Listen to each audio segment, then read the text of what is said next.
ଅଭିଭାବକ ଏବଂ ମୋର ସହପାଠୀ ଛୋଟ ବଡ଼ ଭାଇ ଭଉଣୀ ମାନେ ଆଜି ଏହି ପବିତ୍ର ଜନ୍ମାଷ୍ଟମୀ ଉତ୍ସବରେ ମୋତେ କିଛି କହିବାକୁ ମିଳିଥିବାରୁ ମୁଁ ନିଜକୁ ଧନ୍ୟ ମନେ କରୁଛି। ପ୍ରଥମେ ଏହି ପବିତ୍ର ଜନ୍ମାଷ୍ଟମୀ ପର୍ବରେ ମୁଁ ଆପଣମାନଙ୍କୁ ଆର୍ଥିକ ଶୁଭେଚ୍ଛା ଓ ଶୁଭକାମନା ଜଣାଉଅଛି। ଆଜି ଏହି ଦିନ ଯେଉଁ ଦିନ ଅନ୍ୟାୟ ଉପରେ ଲଢ଼ିବାକୁ ଆମକୁ ସାହସ ମିଳିଥାଏ। ମୁଁ ଆଜି ଏହି ଦିନରେ କିଛି ଶ୍ରୀକୃଷ୍ଣଙ୍କ ଜୀବନ ପ୍ରଣାଳୀ ବିଷୟରେ କହିବାକୁ ଚାହୁଁଛି।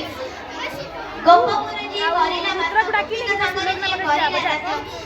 ଦେବକୀ ଯଶୋଦା ଯାହାର ମା ସେ ଆମ କୃଷ୍ଣ କହ୍ନୈୟା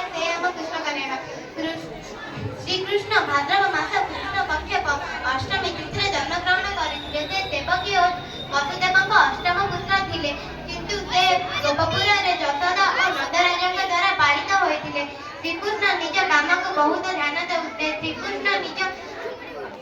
ଶ୍ରୀକୃଷ୍ଣ ଛୋଟ ଛୋଟ ଗାଈମାନଙ୍କୁ ଚରାଇବାକୁ ଯାଉଥିଲେ ଓ ଶ୍ରୀକୃଷ୍ଣ ଛୋଟ ଛୋଟ ଗୋପୀମାନଙ୍କର ବି ବସ୍ତ୍ର ଚୋରି କରୁଥିଲେ। ଶ୍ରୀକୃଷ୍ଣ ଲୋହୁଣୀ ଖାଇବାକୁ ବି ବହୁତ ଭଲ ପାଉଥିଲେ।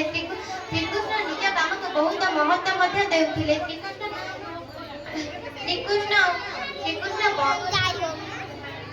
ଶ୍ରୀକୃଷ୍ଣ ବଂଶୀ ବାଜେଇବାକୁ ବହୁତ ଭଲ ପାଉଥିଲେ। ତାଙ୍କର ମିତ୍ର ଥିଲେ ସୁଦାମା ଓ ସେ ସୁଦାମାଙ୍କୁ ବହୁତ ଭଲ ପାଉଥିଲେ। ଓ